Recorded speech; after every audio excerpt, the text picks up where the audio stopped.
Bonjour à tous, chers amis de la comptabilité et des chiffres. Je pense que vous vous portez bien. Moi, c'est Bendegoum Senghar Théodore et vous êtes bel et bien sur la chaîne Le Comptable d'aujourd'hui. Alors, tout d'abord, je tiens s'excuser, à m'excuser par rapport à la semaine dernière. Nous n'avons pas pu faire sortir une vidéo compte tenu des nombreuses préoccupations qui concernent la clôture de l'exercice dont vous le savez bien. Cette semaine, nous avons voulu reprendre la production de nos vidéos hebdomadaires. Donc aujourd'hui, nous allons parler d'un élément de la clôture des comptes, comme prévu, les charges constatées d'avance. Les charges constatées d'avance. Tout comptable ici, sur cette chaîne, connaît ce qu'on appelle les charges constatées d'avance. Comment on peut définir ces charges? Ce sont des charges enregistrées au cours d'un exercice, mais qui concernent en totalité ou en partie l'exercice suivant. Ce sont des charges qui sont enregistrées au cours d'un exercice de l'année N, bien sûr, mais qui concernent en totalité ou en partie l'exercice suivant, c'est-à-dire l'exercice N plus 1. Alors, à la fin de l'exercice, il faut retraiter ces charges, il faut retraiter ces éléments-là. Le retraitement de cette catégorie de charges est le respect de notre principe qu'on appelle le principe d'indépendance des exercices. Que dit ce principe? Le principe d'indépendance des exercices dit que pour un exercice, il faut prendre en compte seulement les charges et les produits qui concernent cet exercice seulement. Pour un exercice N, bien sûr, il faut prendre en compte seulement les charges et les produits qui concernent cet exercice seulement. Voilà. Donc, pour le respect de ce principe, nous devons retraiter certaines des charges, qu'on les appelle les charges constatées d'avance. Comme nous avons donné la définition, ce sont des charges qui sont enregistrées au cours de l'exercice N, mais qui concernent en totalité ou en partie l'exercice N plus 1. Il y a plusieurs exemples. On peut parler, par exemple, des primes d'assurance. Si, par exemple, l'entreprise paye les primes d'assurance au mois de mars de l'année N pendant 12 mois, il paye au mois de mars de l'année N, mais il paye pour une période de 12 mois. Et là, on se rend compte que si on va commencer à compter à partir de mars l'année N jusqu'à décembre, on ne peut pas avoir les 12 mois. Il faut forcément entrer dans l'exercice N plus 1 pour ajouter quelques mois pour que ça fait 12 mois. Et là, à la fin de l'exercice, qu'est-ce qu'on fait? Nous, comptables, on doit seulement prendre en compte la partie qui concerne l'exercice N, c'est-à-dire l'exercice que nous sommes en train de vouloir clôturer. Le reste, on doit passer par les jeux d'écriture pour le reporter sur l'exercice N plus 1. Ça, c'est un exemple. On a aussi un autre exemple. Ça peut être la location, les charges de loyer. Si l'entreprise est euh, dans un est locataire d'un bâtiment et que, par exemple, mois de septembre, l'entreprise règle une facture d'un loyer qui part sur 12 mois. Voilà. Donc nous savons tous que mois de septembre, il nous reste seulement, si on prend en compte le mois de septembre jusqu'à décembre, on a seulement que 4 mois pour arriver à la fin de l'année.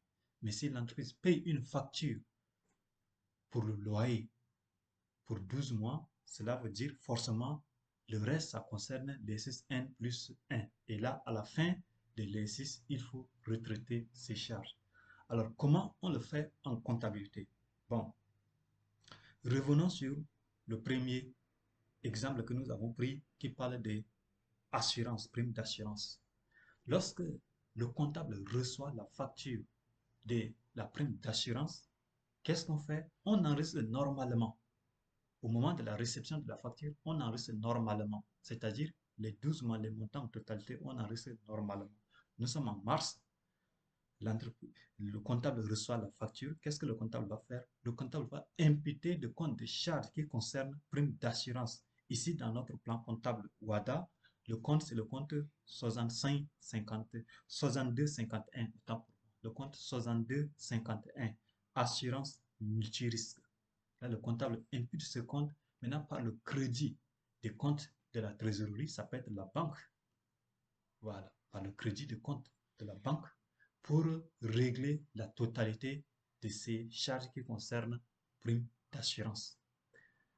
Et là, ça reste dans ce compte jusqu'à fin d'année. Quand le comptable est sur le point de clôturer ses comptes, il fallait retraiter comme nous l'avons expliqué.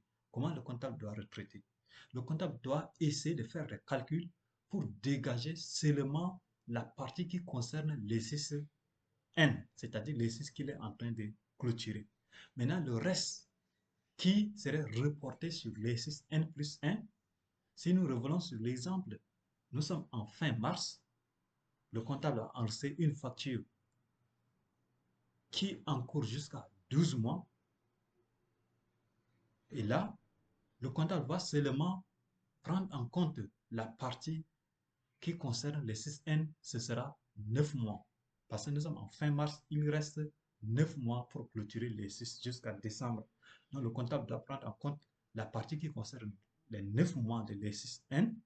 Maintenant, le reste des 3 mois, pour que ça fait 12 mois, cela veut dire que ça concerne maintenant l'exercice-N plus 1. Voilà. Là, cette partie de 3 mois-là, le comptable doit retraiter. Comment le comptable doit retraiter? Le comptable doit débiter le compte 476 dans le plan comptable WADA, 476 intitulé Charges constatées d'avance par le crédit de compte 6251 assurance multirisque. Cette écriture permet de dégager la partie qui ne concerne pas l'exercice en cours. Et là, on le met en attente en quelque sorte. Maintenant, une fois arrivé en année N plus 1, c'est-à-dire dès janvier, le comptable va maintenant faire l'écriture contraire, c'est-à-dire débuter le compte 6551 prime d'assurance par le crédit de 476 charges constatées d'avance. Donc, on annule dans ce compte-là pour ramener les 3 mois là sur les charges pour que l'exercice N plus 1 prend en compte cette partie. Voilà. De cette même manière, même la location, c'est-à-dire le loyer qui est payé pour 12 mois que nous avons parlé avant, le comptable va faire de telle sorte que il va prendre seulement en compte si le loyer est payé par exemple le mois de mars, mois de septembre, autant pour moi.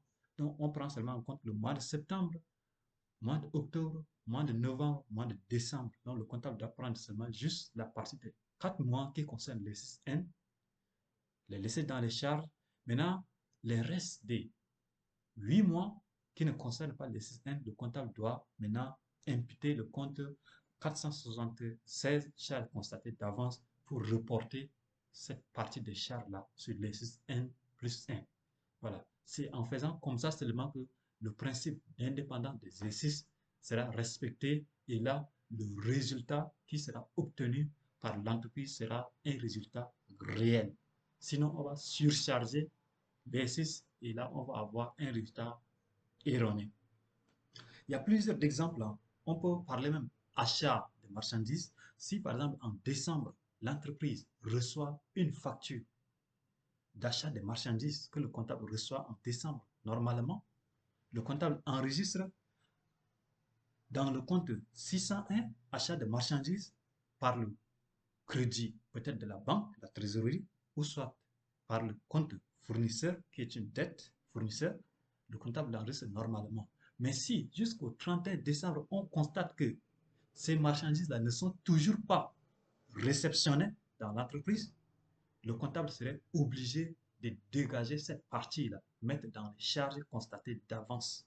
Maintenant, si en janvier, les marchandises sont reçues, livrées dans les entrepôts de l'entreprise, le comptable va maintenant les ramener normalement dans les charges achat de marchandises. Donc, c'est pour année N plus 1 maintenant. Voilà, ce sont des jeux d'écriture comme ça, mais des fois qui mélangent beaucoup à la clôture de l'essai si nous ne maîtrisons pas bien. Et là, on va faire sortir un résultat erroné pour notre entreprise. Il est bien de maîtriser ces choses, de faire sortir le résultat réel. Je vous remercie beaucoup. Nous avons parlé aujourd'hui des charges constatées d'avance. Vous savez, la contrepartie est là aussi, les produits constatés d'avance. Comment les traiter? Nous allons les parler maintenant. Nous allons parler de cela dans la vidéo de la semaine prochaine. Merci beaucoup à vous et je vous invite à laisser des commentaires, à liker aussi la vidéo, laisser des commentaires et dites-nous qu'est-ce que vous pensez de toutes ces vidéos que nous les produisons. Est-ce que ça vous arrange? Parler de cela. Est-ce qu'il y a des aspects qu'on doit améliorer, notamment pour moi? Parler aussi de cela et envoyez-nous les thèmes que vous voulez qu'on aborde dans la comptabilité. Oui, vous savez que le défi de comptable d'aujourd'hui, c'est un défi énorme. Oui, nous devons rester toujours euh, en alerte des informations, des nouvelles technologies. Ce sera bien pour notre métier. Merci à vous. Je vous donne rendez-vous la semaine prochaine pour une autre vidéo qui concerne un autre aspect de la clôture des comptes. Chers amis de la comptabilité et les amis des chiffres, portez-vous bien. Merci.